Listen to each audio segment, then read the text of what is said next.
Hello everyone, आप सब कैसे हैं। मैं उम्मीद करता हूं कि बहुत अच्छे होंगे और अपनी पढ़ाई को बहुत अच्छे से कर रहे होंगे। मैं आकाश कुमार पढ़ाना आईसीटी वर्चुअल क्लासरूम में आपका बहुत बहुत स्वागत करता हूं मेरे प्यारे बच्चों। जैसे आपको बताया मेरे प्यारे बच्चों, बेसिकली हमारी आपका 9th क्लास है और 9th क्लास के अंतर्गत ज्योग्राफी देख रहे हैं। लेसन नंबर 6 हमारा प्रारंभ होगा आज और इस लेसन नंबर 6 के अंतर्गत हम लोग देख रहे हैं जनसंख्या, यानी कि पॉपुलेशन को हम लोग बेसिकली पढ़ेंगे। क्लियर है? जनसंख्या जनसंख्या पढ़ने से पहले अगर आप जनसंख्या शब्द को सुनते हैं तो आपके मन और मस्तिष्क में क्या विचार आता है, कैसी इमेज आप सोचते हैं कि भाई पॉपुलेशन है क्या? क्या पॉपुलेशन आपका पोल्यूशन का कारण है? ऐसा भी आप सोचते होंगे बहुत लोग। क्लियर है? चलिए तो बताइए जनसंख्या क्या है। देखिए, कम शब्दों में आपको बताऊं, किसी देश की टोटल संख्या ही जनसंख्या है। बड़ा सिंपल और सरल है। और ध्यान रखना, किसी देश की जनसंख्या उसका संसाधन है। क्या है? रिसोर्सेस हैं। किसी देश के जो लोग होते हैं वो उस देश के रिसोर्सेस होते हैं। ये हमको ध्यान रखना है। वो क्या है? उस देश के रिसोर्सेस हैं प्रॉपरली। ये हमको ध्यान रखना। मानव रहित विश्व में हम कल्पना कर सकते हैं कि संसाधनों का उपयोग एवं सामाजिक, सांस्कृतिक और वातावरण का निर्माण कौन करता है? समाज और अर्थव्यवस्था के विकास में मानव पर महत्वपूर्ण योगदान है। कह रहे चाहे समाज हो या अर्थव्यवस्था है या ह्यूमन विकास हो, इसमें आपका महत्वपूर्ण योगदान देता है। उन सबका एक विशेष योगदान है, एक खास महत्व है। उन सारे महत्व को हम लोग बहुत अच्छे से गौर करके देखेंगे कि भाई उनका क्या महत्व है और किस तरह के वो महत्व को हम लोग आपके समझते हैं। क्लियर है?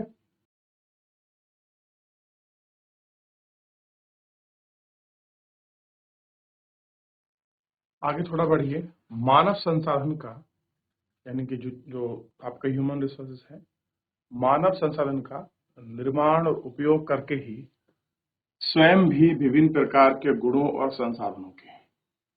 कोयला तब तक चट्टान का एक टुकड़ा रह जाता है जब तक उसमें मानव उसको प्राप्त करने की तकनीक का आविष्कार करके ही एक संसाधन या प्राकृतिक घटनाओं जैसे बाढ़ या सुनामी जब किसी घनी आबादी वाले गांव या शहर को प्रभावित करता है, तब वे आपदा बन जाते हैं। इसीलिए सामाजिक अध्ययन में जनसांख्यिकी एक आधार तत्व है और एक बिंदु है जिसे दूसरे तत्वों का अवलोकन किया जाता है। इस संदर्भ में महत्वपूर्ण ज्ञात है, संसाधन और आपदा एक विनाश का केवल मानव के लिए महत्वपूर्ण उसकी संख्या, वितरण, विधि की विशेषताओं और गुण पर स्वयं रूप से संसाधित समझने, उनकी विवेचना करने को प्राप्त। मानव पृथ्वी के संसाधनों का उत्पादन एवं उपभोग करता है। इसलिए जानना आवश्यक है कि एक देश में कितने लोग निवास करते हैं और कैसे रहते हैं। ये हमको कितने लोग निवास करते हैं, कैसे रहते हैं, ठीक, इन सबको देखना जरूरी है। उनकी संख्याओं में वृद्धि क्यों हो रही है, उनकी संख्याओं में जो वृद्धि है वो क्यों हो रही है, आखिर बढ़ क्यों रहे हैं, उनकी कौन कौन सी विशेषता है। भारतीय जनगणना हमारे देश की जनसंख्या से संबंधित जानकारी हमें प्राप्त कराती है। तो जनसंख्या से संबंधित जानकारी है वो हमको प्राप्त कराती है। ये सारी चीजों को हमको देखना। क्लियर है? तो जनसंख्या केवल एक नंबर नहीं है, ये हमारे सामाजिक आर्थिक आधार भी है। ये हमारी गुणवत्ता को, हमारी विशेषता को, हमारे पर्यावरण के स्वरूप को समझने और पृथ्वी के संसाधित रूप को जानने का भी एक स्रोत है, एक माध्यम है जिसको हम देख सकते हैं। क्लियर है?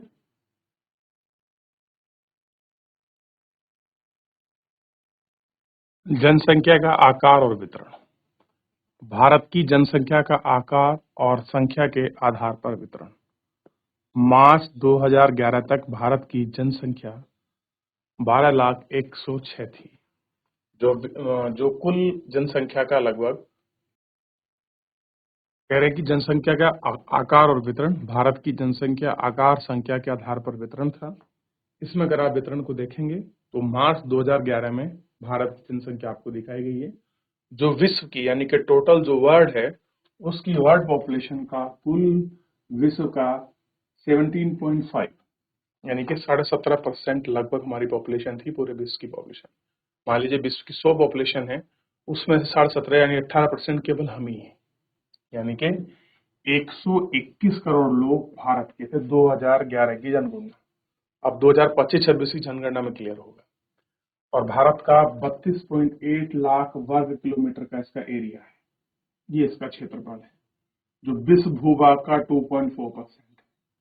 यानी कि हम क्षेत्रफल कितना ले रहे हैं विश्व का 2.4%, पॉपुलेशन कितनी ले रहे हैं 17.5%, यानी कि हमारे पास पॉपुलेशन ज्यादा है, लैंड एरिया कम है। और कह रहे हैं कि विशाल असमान रूप से वितरित है, और ये भी कोई एक सा नहीं है, कहीं पर्वत है, कहीं पठार है, कहीं मैदान है, कहीं झील है, कहीं उच्चावच है।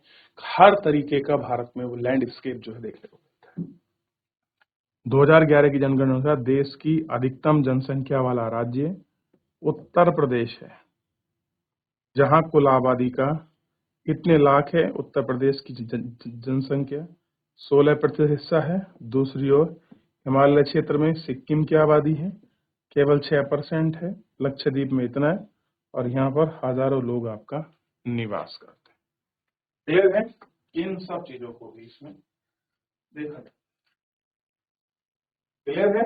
ये हमको देख तो अलग अलग जनसंख्या है, कितना परसेंट है इसको लिख लीजिए, एक फैक्चुअल रूप में है कि हमारे पास टोटल लैंड कितनी है। ठीक है, अब आप ध्यान देंगे पॉपुलेशन कितनी है हमारे पास विश्व की 17.5, और हमारे पास 2.4 क्या है आपका क्षेत्रफल, और ये क्या है हमारे पास जनसंख्या। किसके आधार पर बात कर रहे हैं हम, कि दोनों आधार हम देख रहे हैं, विश्व आधार, किसे विश्व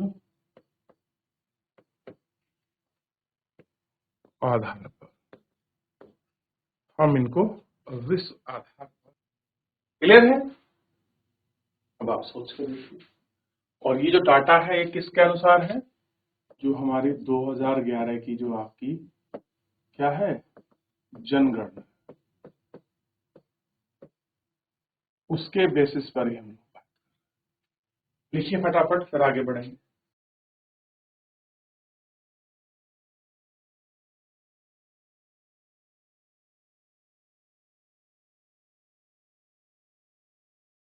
आगे बढ़े। देखिए भारत की आबादी लगभग केवल 5 राज्यों में निवास करती है, यानी कि अधिकतम पॉपुलेशन केवल 5 स्टेट में है। नंबर 1 उत्तर प्रदेश, बहुत ज्यादा पॉपुलेशन है। महाराष्ट्र, बिहार, वेस्ट बंगाल और आंध्र प्रदेश, ये 5 राज्य ऐसे हैं जहां पर सबसे ज्यादा जनसंख्या है। कैसी है बच्चों? सबसे ज्यादा जनसंख्या वाले राज्य। क्लियर है? अब जनगणना है क्या रियल रूप में, थोड़ा समझिए। एक निश्चित समय अंतराल में जनसंख्या की आधारित गणना, निश्चित समय अंतराल गणना ही जनगणना कहलाती है। भारत में सबसे पहली जनगणना 1872 में हुई थी, लॉर्ड मियो के टाइम में, ध्यान रखना। और 1881 में यह पहली बार संपूर्ण जनगणना की गई। तो 1872 में लॉर्ड मियो के टाइम पे शुरू होती है, और 1801 से कंटिन्यू हर 10 साल में की जाने लगी उससे। तो ध्यान रखना जनगणना प्रत्येक 10 साल में की जाने लगी। असल में 2011 की जनगणना 2021 में होनी थी, 21-22 में कोविड होने के कारण फिर बजट बना। अब ये आपकी जो है 25 और 26 की जनगणना आएगी। क्लियर है? भारतीय जनगणना सांख्यिकी, सामाजिक, आर्थिक आंकड़ों का बृहद स्रोत है, और आप इसको इस पुस्तक में देख सकते हैं। तो जनगणना का मतलब भी आपको क्लियर हो गया कि एक निश्चित समय अवधि में जो हम आपका आधिकारिक गणना करते हैं उसी को हम जनगणना कहते हैं। या मैं आपसे पूछ लूं कि हमारी आधिकारिक अंतिम जनगणना कब हुई, तो आप कह सकते हैं कि जो 2011 है इसमें आधिकारिक अंतिम जनगणना हुई। क्लियर है?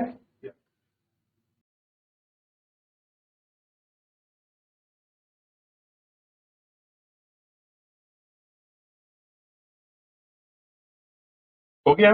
चलिए अब थोड़ा सा आगे देखिए, क्या समझाने का प्रयास किया है, कितना बड़ा सरल सिंपल है।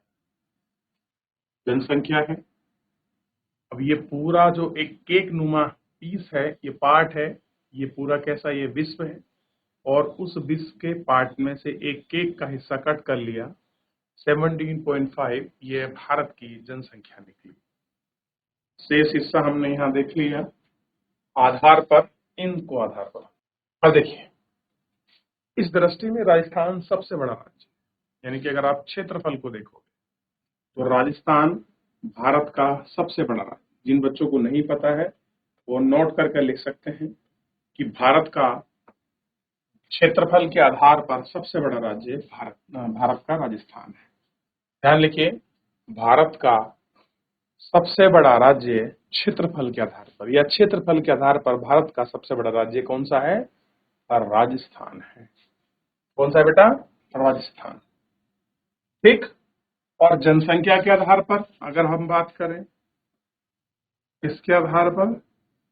जनसंख्या के आधार पर, तो ध्यान रखना उत्तर प्रदेश सबसे बड़ा राज्य है। यहाँ पर जनसंख्या बहुत ज्यादा है, उत्तर प्रदेश। क्षेत्रफल के आधार पर ये कौन है? राजस्थान। ध्यान दीजिए ये किस आधार पर है? जो हमारा क्षेत्रफल है उस आधार पर ये आपको दिखाई। क्लियर है? ध्यान रहेगा इतना आप लोगों को। अब देखिए ये पूरा विश्व का भाग है और उसमें से एक पार्ट कट कर दिया 2.4, ये भारत का क्षेत्रफल। टोटल वर्ल्ड के एरिया का जो पार्ट है वो इतना ही भारत का क्षेत्रफल, भारत का हिस्सा जो है आपको इसमें दिखाई देगा, और आप इसको देखोगे कि भारत का क्षेत्रफल क्या है। क्लियर है? ठीक है, चलिए आगे बढ़े। जनसंख्या के आधार पर भारत की जनसंख्या वितरण, यानी कि जनसंख्या के आधार पर भारत की जनसंख्या, जनसंख्या घनत्व, असमान वितरण बेहतर चित्र प्रदर्शित करता है।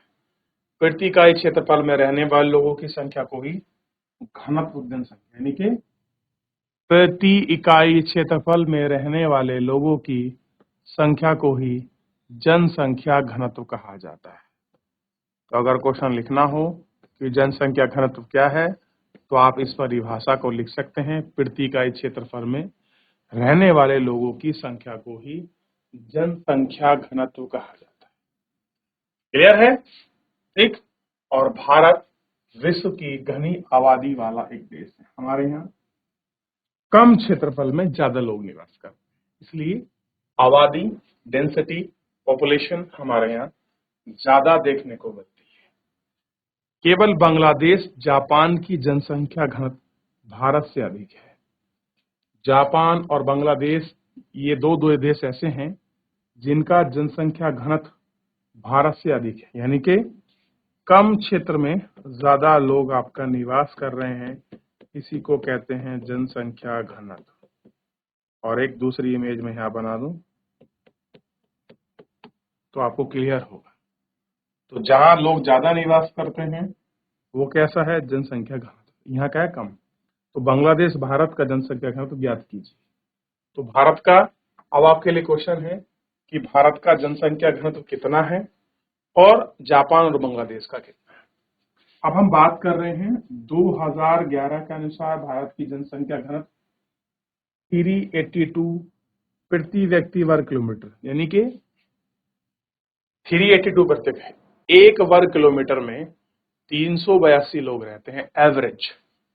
जहां बिहार का जनसंख्या घनत्व 1102 है, वहीं अरुणाचल प्रदेश का 17 है। बताइए बिहार में इतने रह रहे और अरुणाचल प्रदेश में 17। एक और 6.3 राज्य स्तरीय जनसंख्या घनत्व में असमान वितरण को दर्शाता है। कैसा है? असमान वितरण को भी दर्शाता है। क्लियर है? देख लीजिए एक बार पूरे।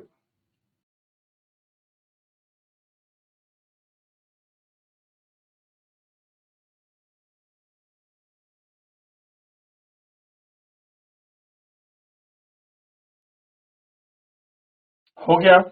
आगे बढ़े? चलिए आगे बढ़ जाते हैं और देखिए बड़ा अच्छे रूप समझाने का प्रयास किया गया है कि हमारे पास कितनी पॉपुलेशन परसेंटेज ग्रुप है। तो अगर हम बात करेंगे उत्तर प्रदेश की, तो ये कट अकेला हिस्सा उत्तर प्रदेश का है 16%, महाराष्ट्र, बिहार, वेस्ट बंगाल, आंध्र प्रदेश, मध्य प्रदेश, तमिलनाडु, राजस्थान, कर्नाटक, गुजरात, उड़ीसा, केरल, झारखंड, असम, पंजाब, बाकी सब में 1-1% पॉपुलेशन है। ये आप यहाँ इसमें देख सकते हैं। क्लियर है? ऐसे करके भारत के